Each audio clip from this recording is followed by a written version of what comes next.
સાચું જ્ઞાન કોને કહેવાય? આપણે જ્ઞાનનો અર્થ ભણવું એવો કરી દીધો છે, પણ બુદ્ધિથી જાણવું એ જ્ઞાન નથી.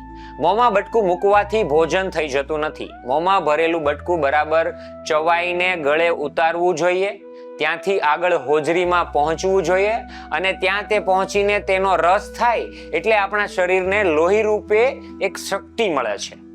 આટલું થાય ત્યારે સાચું ભોજન થયેલું જાણવું. તે જ પ્રમાણે એકલી બુદ્ધિથી જાણવાથી કામ પતતું નથી.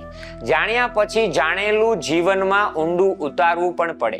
હૃદયમાં પચવું જોઈએ. હાથ, પગ અને આંખો જેવી ઇન્દ્રિયો દ્વારા પ્રગટ પણ થવું જોઈએ. ચોપડીઓ મગજમાં ભરવી એનું નામ વિદ્યા નથી.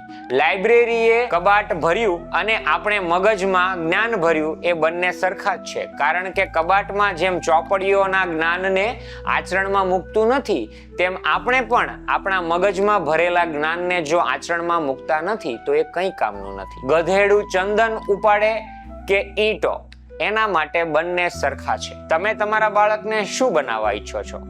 ઘોડો કે પછી હરિયો?